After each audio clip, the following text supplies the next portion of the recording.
بسم اللہ الرحمن الرحیم۔ یہ ہے جی آج کا کیلنڈر 30 جنوری 2024۔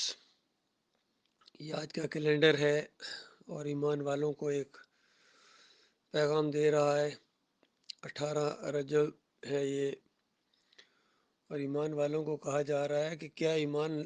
لانے والوں کے لیے ابھی وہ وقت نہیں آیا کہ ان کے دل اللہ کا ذکر سن کر پگھل جائیں،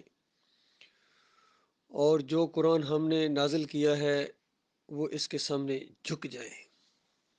یہ ایمانداروں کو احساس دلایا جا رہا ہے کہ کیا ابھی وہ وقت نہیں آیا ہے کہ تم اللہ کے دین کے لیے سردار کی بازی لگاؤ؟ کیا ابھی وہ وقت نہیں آیا ہے کہ دنیا اور آخرت کا فیصلہ کرو کہ تم دنیا کے چاہنے والے ہو یا آخرت کے چاہنے والے ہو؟ کیا ابھی بھی وہ وقت نہیں آیا کہ اپنے ایمان کو بالکل خالص کرو، جبکہ دعوت بھی اٹھی ہوئی ہے اور پوری زمین کے اوپر اللہ کا دین مغلوب ہے، ہر طرف طاغوت اپنے جھنڈے گاڑے دندنا رہا ہے، اور اللہ تعالیٰ اپنے مومن بندوں کو ابھارتا ہے کہ دیکھو اٹھو، ان طاغوتوں کے مقابلے میں سر دڑ کی بازی لگا دو۔ اللہ تمہارا مالک ہے، اللہ تمہاری پشت پناہی کے اوپر ہے، وہ نگہبان ہے، وہ محافظ ہے، وہ رہنما ہے تمہارا، وہ تمہاری مدد کرے گا۔ تعداد کی طرف تم نے نہیں دیکھنا ہے اور وسائل کی طرف تم نے نہیں دیکھنا ہے، یہ ساری چیزیں اللہ کے اختیار میں ہیں، اور یہ وہ چیزیں نہیں ہیں جس پر اللہ کے فیصلے ہوں۔ اللہ کے فیصلے ایمان عقیدے کے اوپر ہوتے ہیں۔ اللہ تعالیٰ تمہاری مدد کرے گا۔ دیکھو اس سے پہلے کئی موقعوں پر اللہ تعالیٰ مدد کر چکا ہے۔ ایک قلیل گروہ کو ایک بڑے کثیر گروہ کے اوپر اللہ تعالیٰ نے غلبہ عطا فرما دیا۔ جنگ بدر میں یہی نتیجہ سامنے آیا تھا، اور یہ بات آگے بڑھتی گئی۔ پھر اسلام کا ایک دور آیا، روب اور دبدبہ تھا، ایمان خالص کا، طاغوت کا دشمن دور تھا،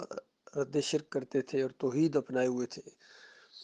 تیسری صدی تک تو یہ ایمان عقیدہ رہا، پھر آہستہ آہستہ یہ تصوف ان صوفیوں نے وہ ادم مچایا۔ ابن عربی آئے اور ابراہیم ادم اور رابعہ بصری اور عبد القادر جیلانی اور محی الدین چشتی، علی اجویری، کشف میں پوری دنیا میں ان ظالموں نے کفر و شرک پھیلایا اور دین کے نام سے پھیلایا، صوفیزم آیا، تصوف آیا۔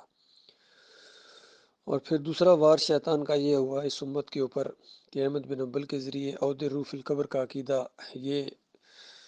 اپنا لیا گیا اور اس کو پھیلایا گیا، اس کو ایمان کا حصہ قرار دیا، اس کو آگے بڑھایا ابن تیمیہ نے، ابن قیم نے، ابن حجر اسقلانی نے، امام نووی نے، اور جتنے یہ سارے ہیں، چاہے یہ اعلیٰ حضرت ہوں یا ابو العلا ہوں، ڈاکٹر اسرار ہوں، اور قاسم نانوتوی سے لے کر نیچے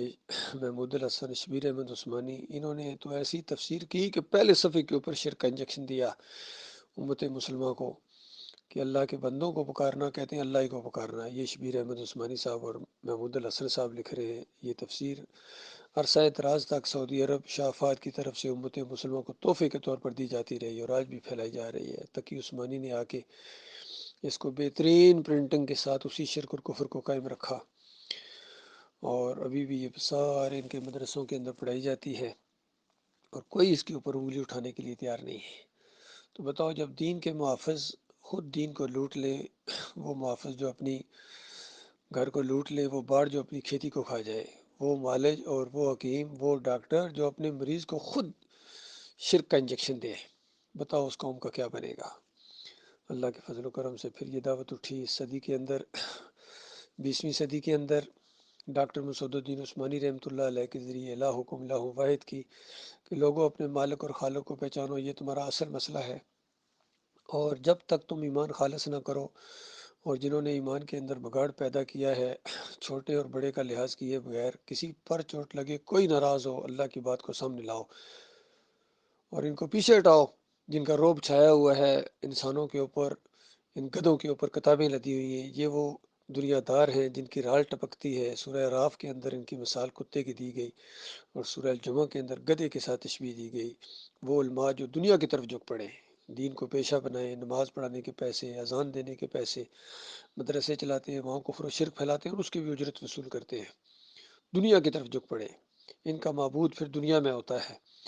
اللہ کو چھوڑ کر انہوں نے اللہ کے بندوں کو پھر داتا کہا، دستگیر کہا، مشکل کشا کہا، حاجت روا کہا،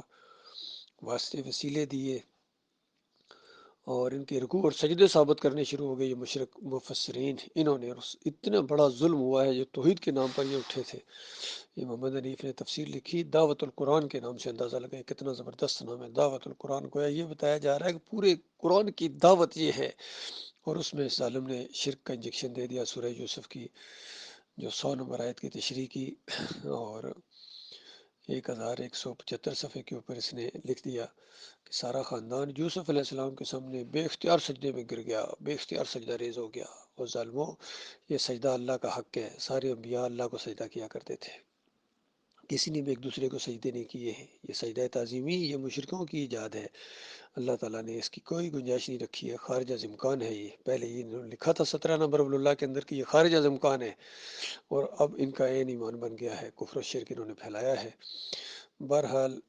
مومنوں کو اللہ کے اوپر بھروسہ رکھ کے سارے طاغوتوں کو ایک لائن میں کھڑے کر دو۔ اللہ کے بندو، ہمارا نہیں ہے جو اللہ کے دین کا دشمن ہے، اور اللہ کی بات کو پیچھے کر کے اپنے امیر کی بات کو یا اپنے کسی پیر کی بات کو یا اپنے سیاسی لیڈر کی بات کو جو آگے لانا چاہتا ہے، سن لے کہ وہ ہمارا دشمن ہے، ہم اس کے دشمن ہیں، بالکل باپ ہمارے سے زیادہ بیر ہے۔ ہم توحید کی دعوت اٹھائی ہوئی ہے، الحمدللہ اس راستے میں ہم نے قدم ڈالا ہے۔ ہمارا کسی سیاسی پارٹی سے کوئی تعلق نہیں ہے، بیزار ہیں سارے فریب کاروں سے، اور کسی مسلکی گروہ سے ہمارا کوئی تعلق نہیں ہے، نہ بریلوی ہے، نہ دیوبندی، نہ اہل حدیث، نہ سلفی، نہ چکڑالوی، سہروردی، نقشبندی، قادری، چشتی، ہمارا ان سے کوئی تعلق نہیں، بلکہ ہم بیزار ہیں، ہم تھوکتے ہیں ان کے سارے سسٹم کے اوپر، بالکل یہ کفر و شرک پھیلا رہے ہیں ہر جگہ، اور ہم توحید کی دعوت دیتے ہیں، اسی کے اوپر انشاءاللہ دوبارہ اسلام کا سسٹم قائم ہوگا، یہ منظم جماعت آگے بڑھے گی، مضبوط جماعت انشاءاللہ بن کر دنیا کے سامنے آئے گی، اور پھر قوت کے ذریعے، طاقت کے ذریعے، جس طرح پہلے یہ معاملہ ہوا تھا، دعوت، ہجرت اور قتال فی سبیل اللہ کی بازی کھیلی جائے گی انشاءاللہ۔ بہت ہی خوش قسمت ہیں جو اس دعوت کے ساتھ جڑے، یہ اللہ کی پارٹی ہے، اور اللہ کی پارٹی غالب ہو کے رہے گی انشاءاللہ۔ اللہ تعالیٰ سے دعا ہے کہ مخلص اور باصلاحیت لوگ ہمارے ساتھی بنے، ہمارے قریب آئیں، اور اللہ تعالیٰ ہمارے اوپر وہ بوجھ نہ ڈالے جو پہلی قوموں کے اوپر اللہ تعالیٰ نے ڈالے ہیں، اور ہمارے کندھے جس بوجھ کو اٹھا نہ سکے مالک وہ بوجھ نہ ڈالے،